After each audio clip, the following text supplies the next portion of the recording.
Fala pessoal, o GM Evandro aqui. Nesse vídeo de hoje eu vou analisar com você a partida que, na minha opinião, é a melhor partida já jogada pelo grande Magnus Carlsen, aí considerado por muitos o melhor jogador da história. Tenho que confessar que não é nada simples escolher aí uma melhor partida do Magnus entre tantas partidas boas que ele tem, mas essa é uma partida que me deixa realmente impressionado e eu tenho certeza que você vai ficar impressionado também com os lances que ele encontrou nessa partida.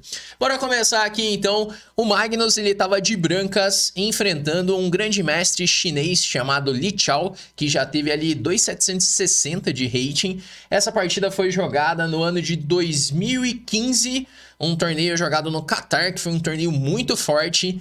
E não deu para o Li Chao nessa, porque o Magnus estava realmente inspirado nessa partida. E agora vamos entender no detalhe aqui o que aconteceu. É uma partida bem complicada, mas a minha tarefa aqui é justamente descomplicar para você o xadrez. Então eu vou lance a lance te mostrando aqui o porquê de cada lance feito aqui, tanto pelo Li Chao quanto pelo Magnus. Bom, então Magnus começou aí com o lance 1 D4, né, para controlar o centro. Cavalo F6, C4, né? Então seguiu com G6. A ideia das pretas é fianquetar o bispo em G7 para depois começar a atacar o centro das brancas. E agora o Carlsen faz o lance F3. Bom, qual que é a ideia desse lance? O Carlsen, ele tá querendo levar o peão até E4 para ficar assim com um forte centro de peões e conquistar uma grande vantagem de espaço. Assim vai ficar muito mais fácil de desenvolver as peças para casas mais ativas. Então o Li Chao, ele respondeu aqui com D5, que ele quer levar para as posições da defesa Grunfeld, que é uma defesa muito interessante, a minha defesa favorita contra o peão dama, favorita de muitos também, porque a maioria dos jogadores de peão dama não gosta de enfrentar a Grunfeld, porque leva para posições muito dinâmicas, posições bem agressivas. Então o Li Chao jogou aí com D5, veio C por D5, cavalo por D5 e agora E4. Era justamente essa a ideia do Magnus, poder ficar assim com o centro de peões. Só que isso também faz parte da estratégia das pretas nessa defesa, porque as pretas cedem o centro, então ele deixa o branco ficar com esse forte centro de peões, para depois começar a golpear esse centro, ou com a ruptura C5, ou com E5, ou então com F5. Então os dois lados estão dentro da estratégia aqui de cada um nessa abertura. Sigo então com o cavalo C3, bispo G7, já tocando no peão de D4, bispo E3, roque e agora dama D2. Bom, aqui o Carlsen, ele joga de uma forma bem agressiva a abertura, porque com os lances bispo E3 e dama D2, já tá claro que ele vai rocar grande e vai surgir uma posição com roques em alas opostas.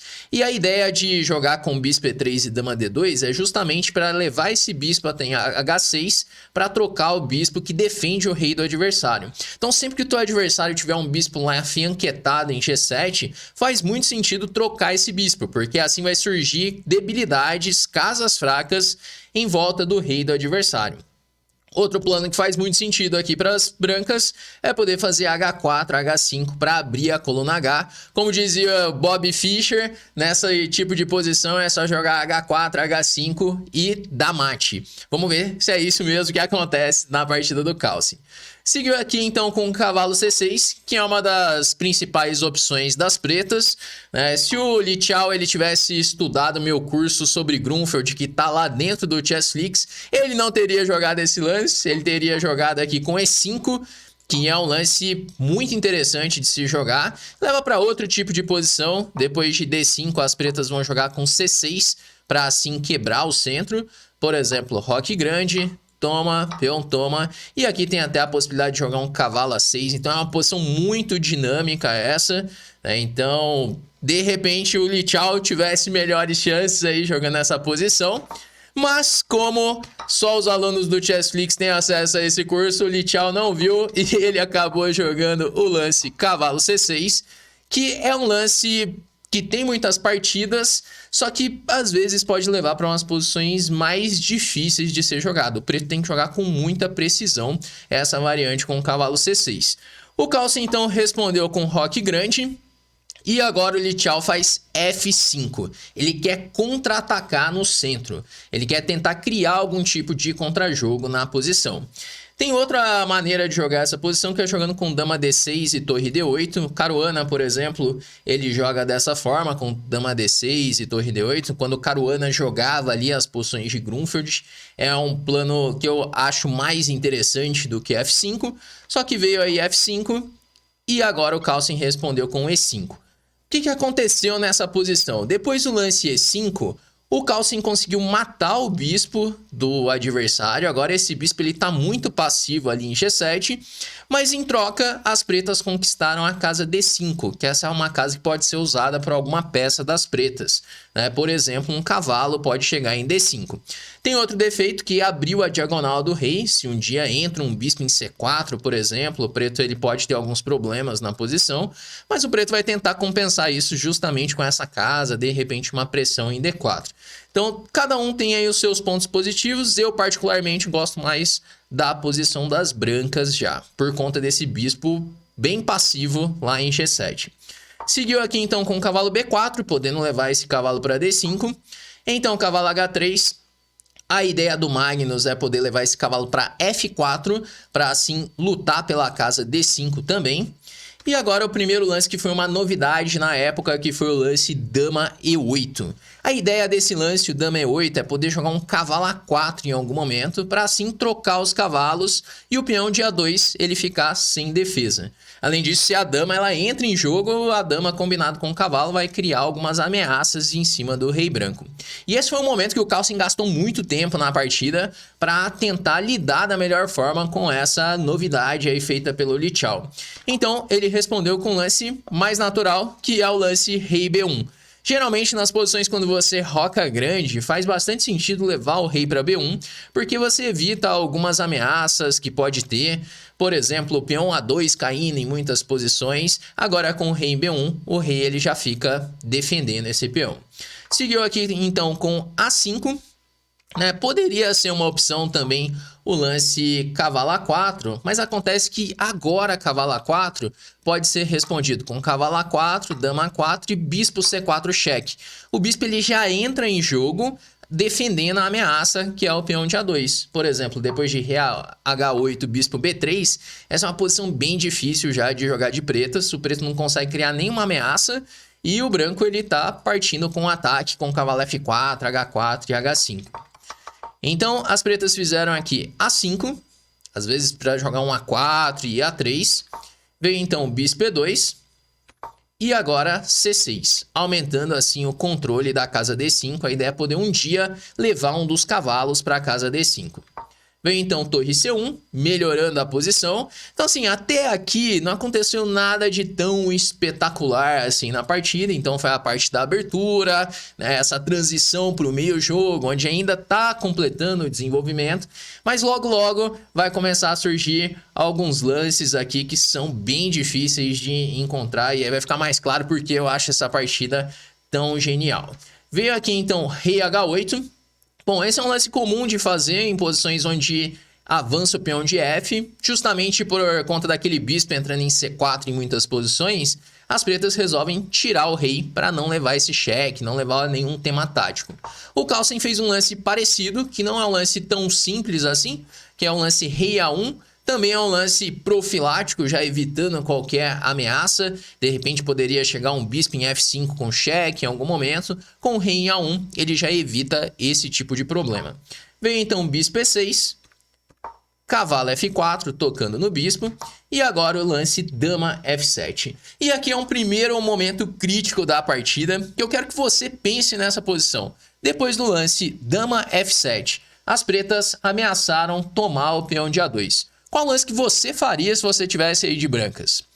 Bom, a grande maioria dos jogadores pensaria em fazer o quê? Defender esse peão de A2. Então, de repente, jogar A3, de repente, jogar com B3, para poder defender essa ameaça. A ameaça é bispo tomar 2, ou até mesmo cavalo A2. Bispo A2 seria mais a ameaça para não ter nenhum cavalo por E6 intermediário.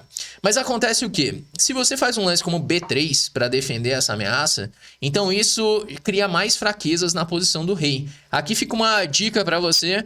Sempre que você estiver jogando suas partidas e você começa a ser atacado na ala, evita mexer nos peões que estão ali no seu rock. Quanto mais você mexe, pior fica. Então, depois de B3, já tem um ponto de contato, pode chegar a 4.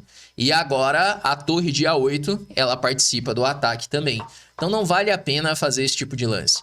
A3 também é um lance que não vale muito a pena, porque não é bem uma ameaça. Não tá jogando a B4, porque abre a coluna, já abrindo a coluna A e atacando o cavalo. Então, não cria ameaça alguma fazer A3. Percebendo isso, o Calcini simplesmente ignora o peão. Ele faz aqui H4. Lembra que é uma posição com rocks em alas opostas? Nesse tipo de posição, vai ganhar quem chegar com o ataque primeiro. Então o Calcin, ele sacrifica o peão de A2 para conseguir, assim, iniciar o ataque o mais rápido possível. Ele simplesmente ignora o peão e quer jogar H5 no próximo lance. Então veio H5. Já cria a ameaça de H toma G6 ganhando.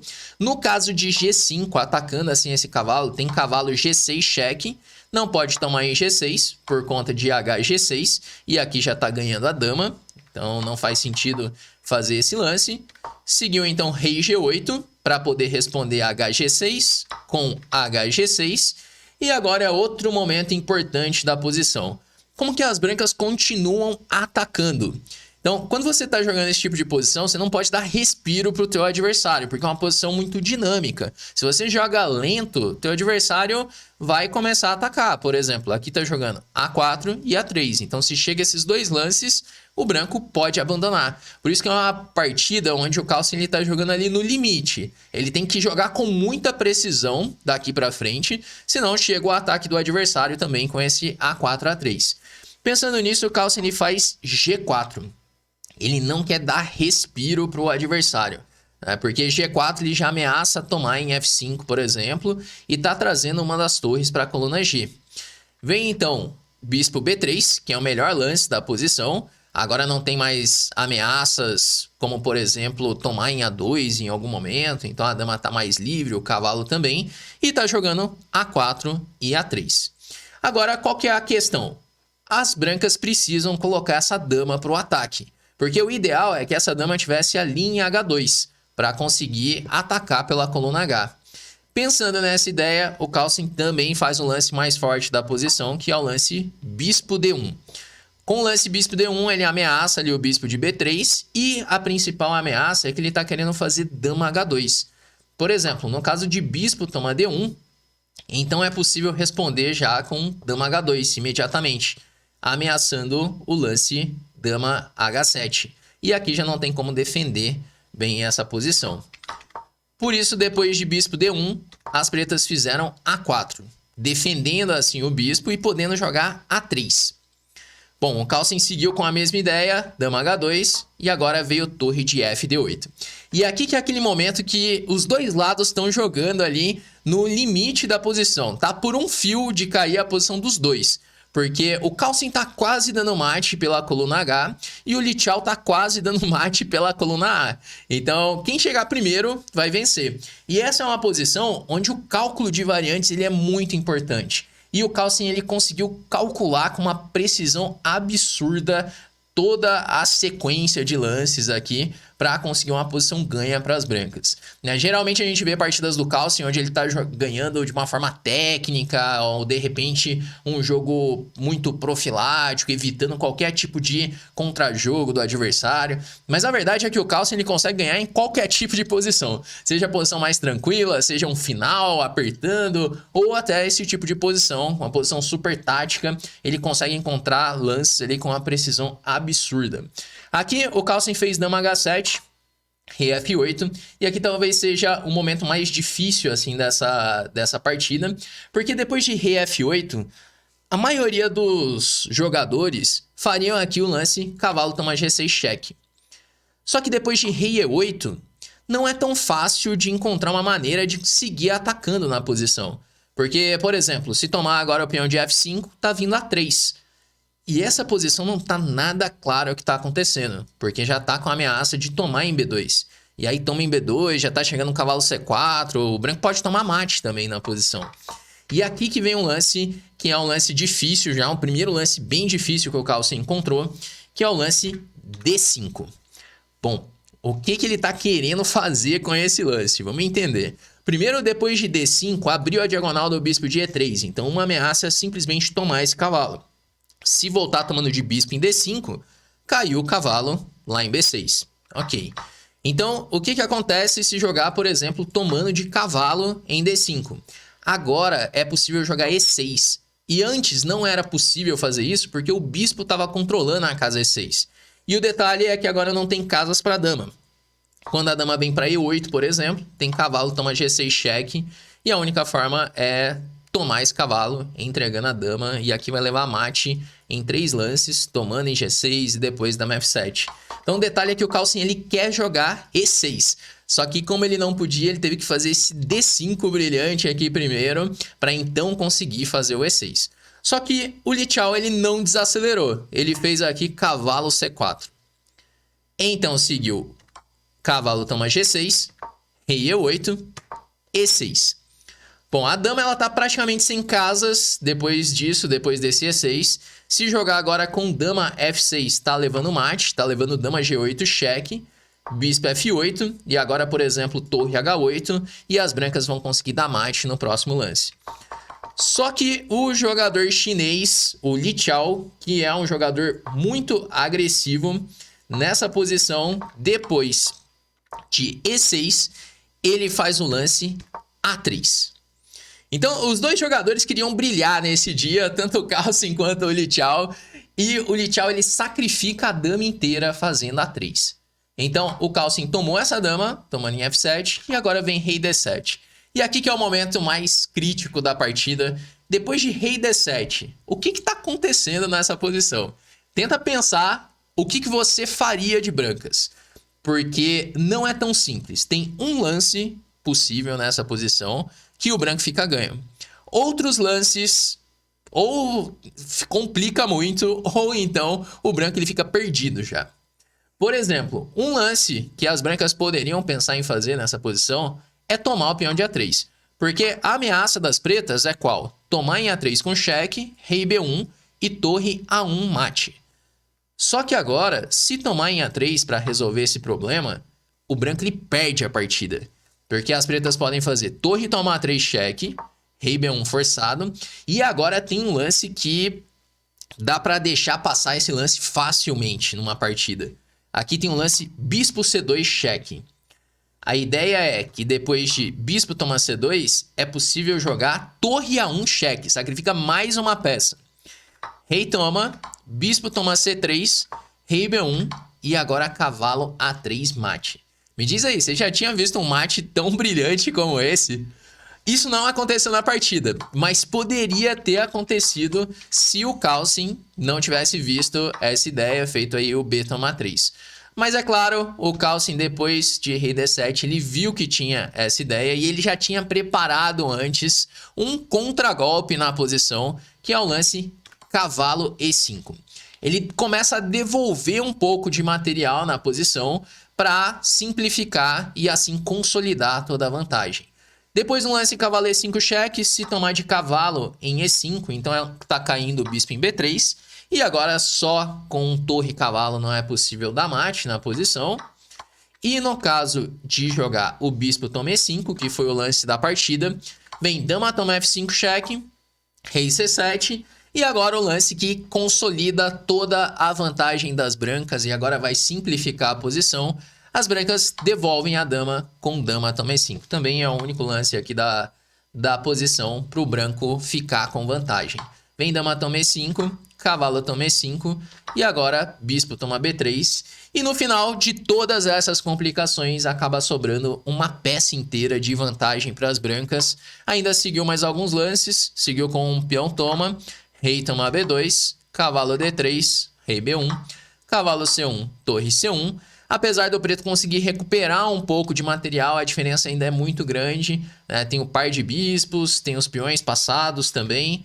As pretas fizeram agora rei C8, peão toma, F4.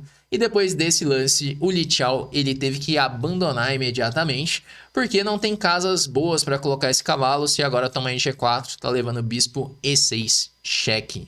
Então, ele abandonou a partida. Me diz agora, o que você achou dessa partida? Essa precisão absurda do Magnus no ataque. Partida super tensa, com chances para os dois lados, mas no fim o Carlsen acabou sendo extremamente preciso e acabou levando essa partida. Essa é uma das partidas que, como eu te disse, eu mais gosto do Carlsen. É difícil escolher entre tantas partidas dele. Se de repente se tiver outra partida dele, deixa aí nos comentários para eu saber.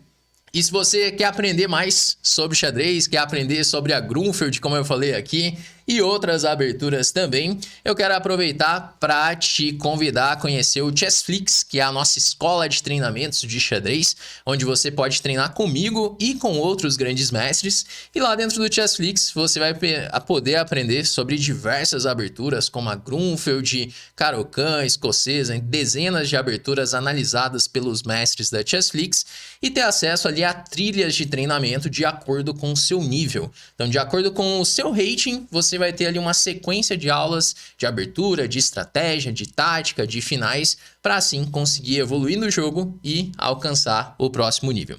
Se você quer fazer parte do Chessflix, é só você clicar no link que vai estar na descrição do vídeo, entrar assim para a nossa lista de espera e quando surgir novas vagas ou uma nova turma, você vai ser avisado primeiro, podendo entrar com uma condição especial, beleza?